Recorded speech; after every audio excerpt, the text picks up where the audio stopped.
2x 세제곱 플러스 y 세제곱에 마이너스 3x 제곱 더하기 y 제곱에 마이너스 4 준성아 역시 창작은 어렵다.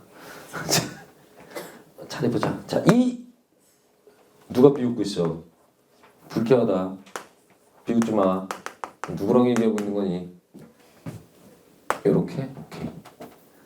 지금 창작하고 있는 거라 그래. 준비된 게 아니야.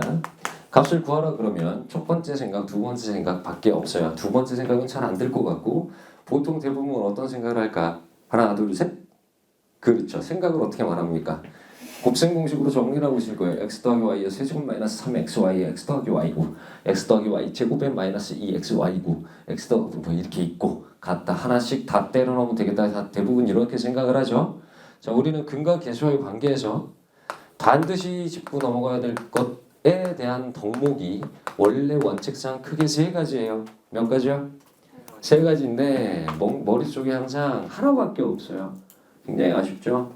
되게 슬픈 일입니다. 자, 근과 계수의 관계라고 나오면 ax제곱 플러스 bx 플러스 c는 0이라고 주어지고 근이 알파 베타라고 주어지면 여러분의 머릿속에는 아주 자연스럽게 세뇌되어 있는 게 있어요. 근과 계수의 관계, 두 근의 합, 두 근의 곱 이렇게 세뇌되어 있죠. 그죠? 그죠? 두 번째 게 중요한 거예요.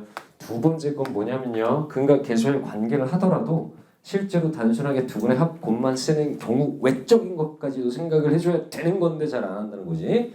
자, 대표적인 문제는 이런 거죠. 예시를 들어보면 x제곱 마이너스 2x 플러스 3이 0이다 라고 주어졌을 때 알파 제곱 더하기 베타 제곱을 구하세요 라고 얘기하면 우리는 자연스럽게 쇠뇌된 형태로 두 근의 합과 곱을 짜낸 다음에 알파 더하기 베타 제곱 마이너스 이 알파 베타에다 여기다 뿅뿅 하고 집어넣어서 답을 구해내시겠죠? 그럼 얼마 나오니?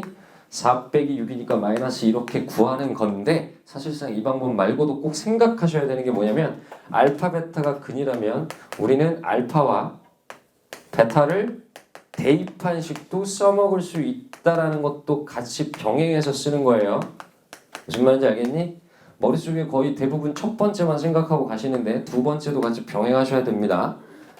뭔 얘기고 하니 이 예제를 똑같은 예제를 풀어나가는데 알파 제곱 더하기 베타 제곱을 구하라고 해서 알파 제곱을 지금 대입하면 뭐가 되냐면 마이너스 2알파 플러스 3이 0이 되고 마찬가지로 베타도 대입해 볼 수 있는 폼이 되는 건 당연한 얘기지, 그지?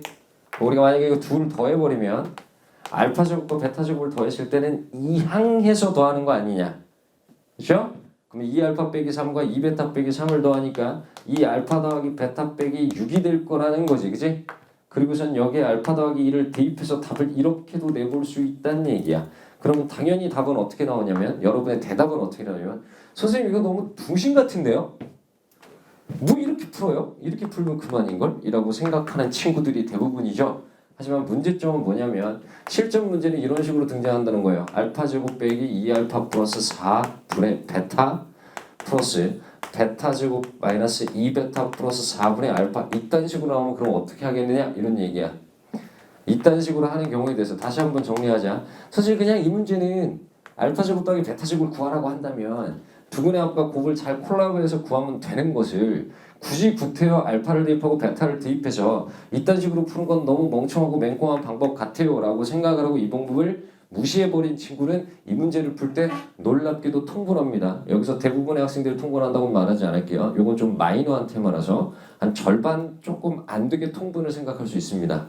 그러나 알파와 베타가 이 식의 근이라는 걸 딱 보는 순간 알파 제곱 빼기 2알파 플러스 3까지는 그냥 0이죠. 그럼 이 결과는 플러스 3까지가 0이니까 그냥 뭐다? 베타고 이 결과는 그냥 뭐다? 알파라고 볼 수 있는 거야. 왜? 알파 제곱 빼기 2알파 플러스 3까지는 그냥 0이니까. 동의하죠? 그래서 그냥 두 근의 합으로 답을 내면 되기 때문에 큰 문제가 없다는 얘기 됐습니까? 자, 그 다음에 뭐가 두 번째까지 했으니까 이제 중요한 게 몇 번째겠어요?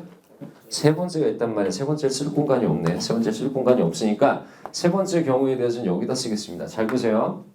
이미 제가 한 번쯤 말씀드린 적이 있는데 두 근의 합과 곱을 통해서 우리가 역으로 문제를 만들어내야 되는 경우가 있어요. 뭐냐? 이미 두 근의 합과 곱이 주어지면 역으로 우리는 얘를 보고서 식을 만들어낼 수 있어야 된다는 겁니다. 이해됐니? 그리고 여기다 알파 또는 베타를 대입해서 볼 수 있겠지. 요거에 대한 이론적인 설명을 너무 디테일하게 하진 않겠습니다. 두근의 합은 부호 반대로 곱은 그대로 되니 혹시라도 최고 차항이 너무 궁금하면 요 앞에 m이라고 갖다 붙이면 끝나는 거죠. 그럼 완성된 2차 방정식을 얻을 수 있다. 반대로 보시면 되게 쉽게 보이는 거죠. 그죠? 자, 요런 문제는 어디서 쓸 수 있냐면 이런 데서 제가 쓸 수 있다고 말씀드린 적이 있습니다. x 더하기 y가 1인 상태고 xy가 1인 상태에서 7 곱하기 7에 대한 합을 구하라. 이런 경우에 문제를 제가 보여드린 적이 있던 것 같긴 한데 맞냐? 맞아? 자, 그러면 마치 여러분은 알파와 베타와 x와 y를 그냥 같은 관계로서 근으로서 생각해도 관계는 없겠지. 그렇죠? 그럼 우리는 근을 그냥 xy로 갖는 근을 알파 베타라고 생각하지 말고 xy로 갖는 t에 관한 2차 방정식을 꾸미는데 크게 하자 있어 없어? 없단 말이야. 그러면 두 근의 합은 어떻게? 부호를 반대로 가져가고 곱은 그대로 가져가고 나면 우린 이 앞에 뭘 더해서 쓸 수 있다? 곱해서 t 플러스 1을 곱할 수 있겠죠. t 플러스 1을 곱하는 순간 세제곱 더하기 1이 0이 되는 효과를 얻을 수 있겠지. 그럼 이 안에 다시 x나 y는 근이기 때문에 대입할 수 있는 것 아니야. 동의야? 인정? 맞아? 오케이. 그럼 x 세제곱은 마이너스 1이 되고 y 세제곱도 마이너스 1이 되기 때문에 결국 이 결과는 6제곱은 1이니까 x 더하기 y라고 보시고 바로 구할 수 있겠죠. 이럴 경우에 곱셈 공식 아예 필요 없는 경우가 되는 거 아니야. 그런 것들을 총망라해서 볼 수 있는 문제라고 생각하시면 되는 것. 그럼 반대로 우리는 이 식에 대해서도 똑같이 두근의 합과 두근의 곱을 정리해주면 x제곱 빼기 2x 플러스 3까지는 0이라는 얘기고, 그죠? 요 앞에 깔끔하게 2x를 갖다 붙인 순간 2x 세제곱 마이너스 4x제곱 플러스 6x까지는 얼마라는 순간? 0이라는 것, 그죠? 그럼 여기 2x 세제곱 플러스 마이너스 4x제곱 플러스 6x가 보임? 그럼 남는 건 뭐? 2x 남겠죠? 그쵸? 또 하나 y 입장에서도 똑같이 대입해서 쓸 수 있겠지. 그럼 y 입장에서 뭐가 남는다?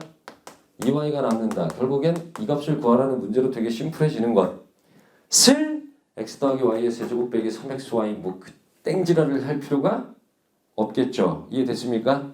그러니까 근과 계수와의 관계에 있어서 여러분이 뭔가 참으로 안타깝게 되게 세뇌된 이 첫 번째의 경우만 쓰지 마시고 요 세 번째의 경우까지 반드시 컨트롤해서 정리하시라는 얘기입니다. 알겠습니까? 됐죠?